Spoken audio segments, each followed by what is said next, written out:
Sans plus tarder, mettez-vous pour la gloire de Dieu. Parce que nous croyons que le temps est sacré. Le temps, c'est le chef. Le temps n'attend personne. Et nous devons travailler en fonction du temps.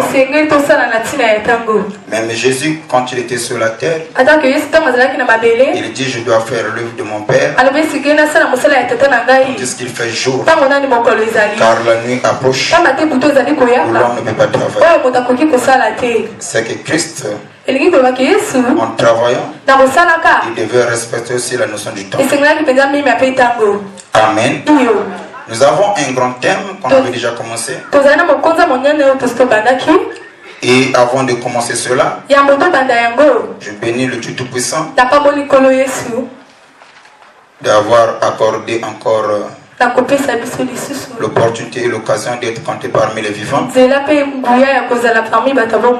Et je bénis aussi le Père. C'est bien combien même c'est le supérieur qui bénit l'inférieur. Mais je me permets de le bénir encore une fois de plus, de m'avoir accordé la chair pour pouvoir parler à son épouse. Et je bénis aussi toi qui es venu pour écouter la parole. Sois béni cet après-midi. Non, donne-moi un amen puissant. On a un grand thème où il y a eu déjà des éminents serviteurs de Dieu. On a eu déjà parlé ici. Comme je l'avais dit hier, je suis là pour ajouter une pierre dans l'édifice. Alors, le thème c'est quoi? Qui est derrière ta souffrance? Hier, on a essayé d'expliquer qu'est-ce que c'est la souffrance. Amen. Amen. Et on avait dit encore, la souffrance est naturelle. Et on ne peut jamais parler de la vie sans qu'il y ait la souffrance. Et les problèmes font partie de la vie. Amen. Et je tiens encore à te rappeler, hier j'avais dit ici, il y a deux catégories de personnes qui n'ont pas de problème. Ceux qui ne sont pas encore nés, parce qu'eux ils n'existent pas, et ceux qui sont morts. Et si tu ne fais pas partie de ces deux catégories, sachez que les combats et les problèmes font partie de ta vie. Et hier j'avais dit ici, les riches ont des combats, les pauvres aussi ont des combats, les célibataires ont des combats, les mariés aussi ont des combats, les chômeurs ont des combats, les travailleurs aussi ont des combats. Dans chaque couche de la vie, tu verras les problèmes. Amen. Mais ici nous parlons de la souffrance. Et nous avons dit que dans la souffrance, il y a plusieurs sources. Et hier on a énuméré quelques sources qui peuvent nous rappeler de ce qu'on avait vu hier. Parmi les causes de la souffrance. La souffrance causée par la famille,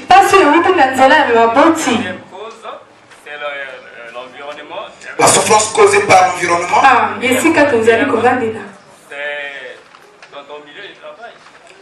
la souffrance causée par l'environnement et l'entourage. Est-ce qu'on peut acclamer très fort Jésus? C'est ce qu'on avait vu hier. On a dit que la souffrance a plusieurs causes. Et quand nous souffrons, on nous donne un conseil. Pendant le jour de bonheur, sois heureux. Mais pendant les jours de souffrance, pendant les jours de malheur, réfléchis. Mais en réfléchissant, on a donné trois pistes. Quand quelqu'un souffre, la souffrance est causée par la famille. Amen. Et parce que la famille c'est la seule de base. Si ma souffrance ne vient pas de la famille, la souffrance aussi peut venir aussi à cause de mon entourage.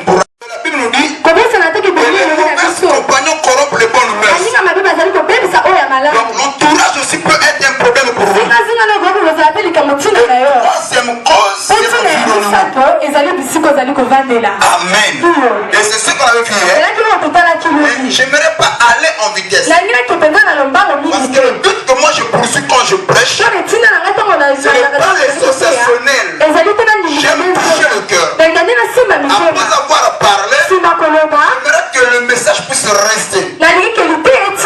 Que les gens puissent comprendre du moment quelle est la pensée qu'on devait communiquer.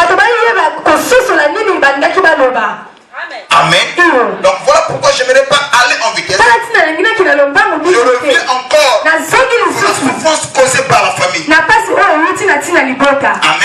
Et hier j'avais déjà montré ici, personne n'a choisi sa famille. On peut choisir une femme, on peut choisir des camarades, on peut choisir des milieux, mais la famille c'est Dieu qui nous impose la famille. Dieu nous impose les parents, Dieu nous impose les frères, Dieu nous impose. Alors pourquoi Dieu a permis que vous soyez dans cette famille où il y a des problèmes? Puisque Dieu fait, il le fait pour un but. Le livre de Proverbes au chapitre 16, le verset 4. Amen. Dieu ne fait rien sans but. Dieu fait, il le fait pour un but. Ce n'est pas encore le message, je suis en train d'introduire. Amen. Verset 4. Que dit la Bible? Proverbe 16. Oui.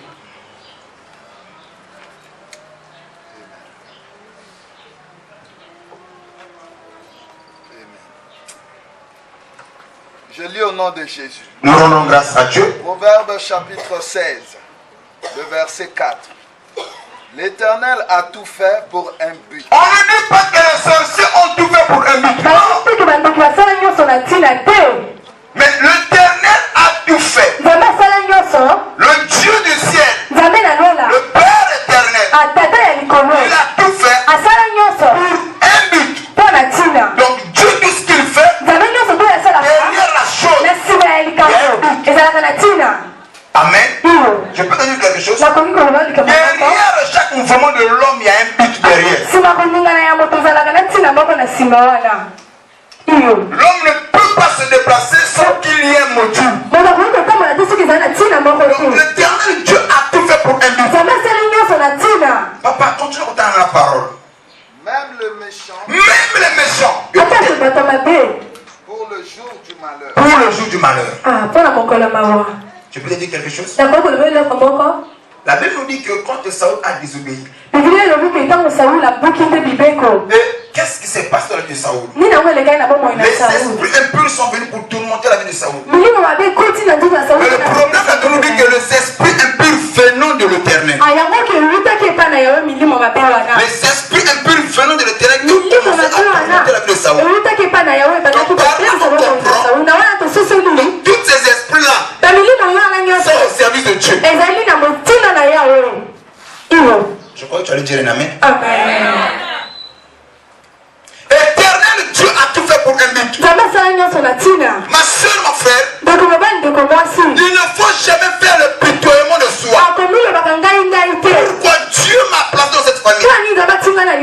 Si je savais, je ne devais pas naître dans cette famille. Or, ce que tu oublies, tout ce que Dieu fait, c'est ça qui est bien pour moi. Dieu connaissait ta famille. Dieu savait que ta famille n'est pas bénie, mais il t'a placé là. Quelque chose. Tout ce que Dieu fait, il le fait pour un but. Si tu veux connaître pourquoi tu es dans cette famille, tu sauras que dans cette famille, tu as un rôle à jouer. Amen. Tu as un rôle à jouer dans ta famille. Voilà pourquoi il ne faut jamais faire le pitoyement de soi. Ne pense pas que ta famille ne peut pas s'en sortir. Non, c'est encore possible. Quelque chose peut se produire si tu prends la décision. Alors ici nous voulons parler de la souffrance causée par la famille. La famille c'est un facteur majeur pour le développement de la vie d'une personne. Amen. Amen. Donc la famille est un facteur majeur pour le développement dans la vie d'une personne. Réfléchissons d'abord. Vous savez dans la vie, c'est Dieu te fait grâce. Que tu es issu d'une famille où le père est béni.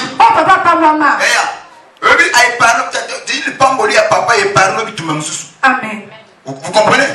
Donc quand tu grandis, il y a certaines choses que toi tu ne vas pas chercher. Le père a déjà fait. Donc la famille, c'est d'une personne. Ezali penza sika ya bofulu kina bango ina moto. Si on peut terminer la famille, admettons, il y a un Richard, papa.